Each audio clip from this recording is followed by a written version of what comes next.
Hi, this is your host, Malin Morris, and today we're going to be talking about the Riot Grrrl movement.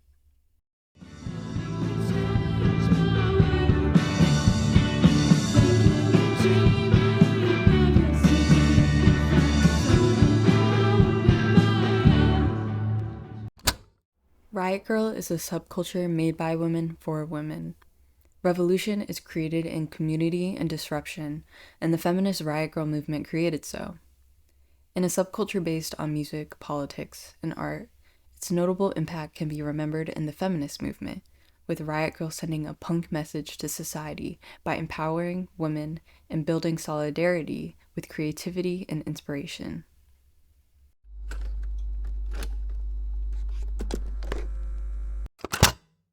A brief history. What is Riot Grrrl? Born in the Pacific Northwest, the Riot Grrrl movement is a third-wave feminist and cultural movement, emerging in the early 1990s with its ideologies later spreading across the United States. Riot Grrrl was very specific to its time, being a response to female exclusion from the punk rock scene, which was male-dominated. With this subculture gaining influence in the 90s, a DIY or do-it-yourself culture emerged, which influenced politics on women's rights. And because of this very aspect, I say that the culture is Riot Grrrl's defining aspect. This can be referenced in the music and art of the subculture, which I'll be talking about more in depth later into this podcast. But to mention, some notable figures of this time are Riot Grrrl bands, such as Bikini Kill, Bratmobile, Heavens to Betsy, XQ17, Sleater Kinney, Le Tiger, and more.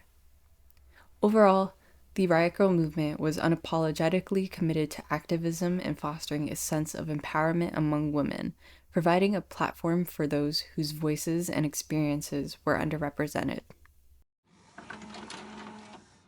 Riot Grrrl has left an everlasting impact on our cultural landscape that has an ongoing relevance, making it an essential part of feminist history.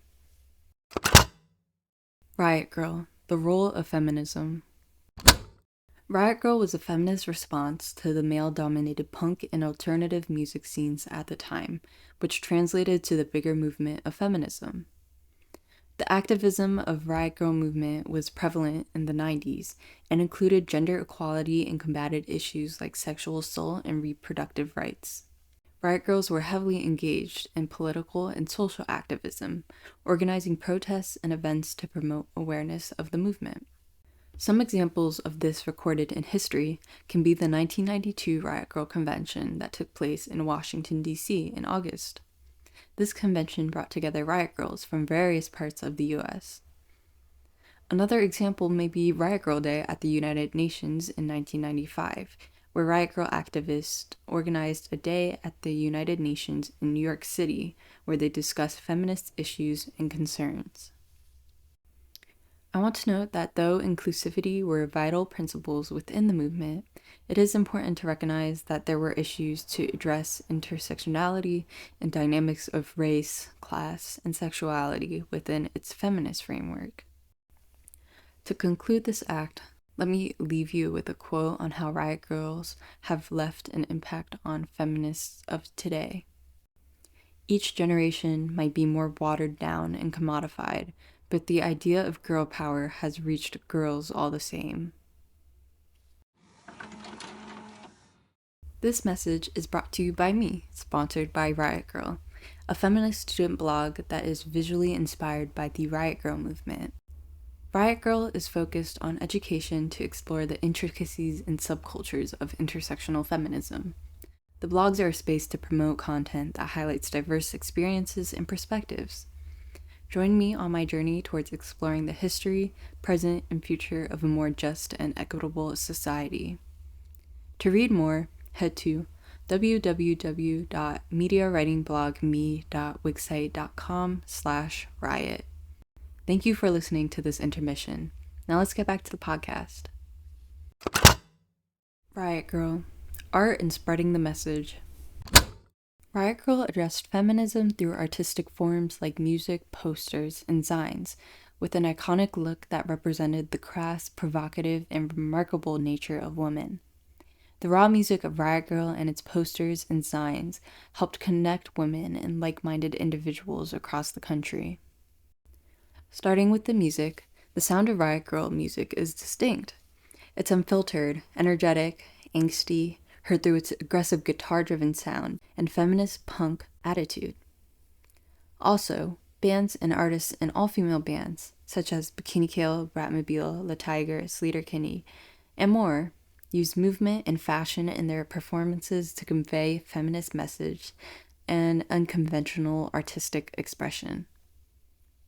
Regarding art, the Riot Grrrl posters and zines were independently produced, usually focusing on a creator's art, stories, thoughts, and ideas with no boundaries and rules to their creation. The average Riot Grrrl art was handmade, individualistic, and bold with an emphasis on text, imagery, and cut-and-paste layouts. The outlet of art was a way for underrepresented groups of people to express and liberate themselves, with messages featuring personal narratives, poetry, and confessional writing that shared women's experiences, thoughts, and emotions on topics like feminism, sexuality, mental health, and activism. To close off, the essence of Riot Grrrl can be heard in the Riot Grrrl Manifesto, published in the second Bikini Kill zine, which I will recite now. Because us girls crave records and books and fanzines that speak to us, that we feel included in and can understand in our own ways. Because we want to make it easier for girls to see, hear each other's work, so that we can share strategies and applaud each other. Because we must take over the means of production in order to create our own meanings. Because viewing our work as being connected to our girlfriends' politics real lives is essential if we are going to figure out how we are doing impacts, reflects, perpetuates, or disrupts the status quo.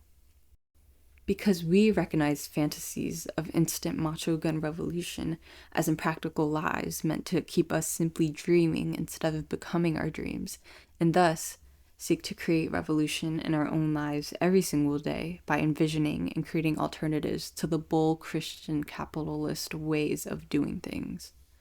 Because we want and need to encourage and be encouraged in the face of our own insecurities, in the face of beer gut boy rock that tells us we can't play our instruments, in the face of authorities who say our bands, zines, etc. are the worst in the US, and because we don't want to assimilate to someone else's boy standards of what is or isn't. Because we are unwilling to falter under claims that we are reactionary, reverse sexist, and not the true punk rock soul crusaders that we know we really are. Because we know that life is much more than physical survival, and are patiently aware that the punk rock, you can do anything idea is crucial to the coming angry girl rock revolution, which seeks to save the psychic and cultural lives of girls and women everywhere, according to their own terms, not ours. Because we are interested in creating non-hierarchical ways of being and making music, friends, and scenes based on communication and understanding, instead of competition and good or bad categorizations. Because doing, reading, seeing, hearing cool things that validate and challenge us can help us gain the strength and sense of community that we need in order to figure out how bull like racism, able-bodyism, ageism, speciesism, classism, thinism, sexism, anti-Semitism, and heterosexism figures in our own lives. Because we see fostering and supporting girl scenes and girl artists of all kinds as integral to this process. Because we hate capitalism in all forms and see our main goal as sharing information and staying alive, instead of making profits of being cool according to traditional standards. Because we are angry at society that tells us girl equals dumb, girl equals bad, girl equals weak. Because we are unwilling to let our real and valid anger be diffused and are turned against us via the internalization of sexism as witnessed in girl-girl jealousism and defeating girl-type behaviors. Because I believe with my whole heart, mind, body that girls constitute a revolutionary soul force that can and will change the world for real. Thank you for listening to Riot Grrrl. All sources will be linked in the blog that this podcast is published on. Until next time.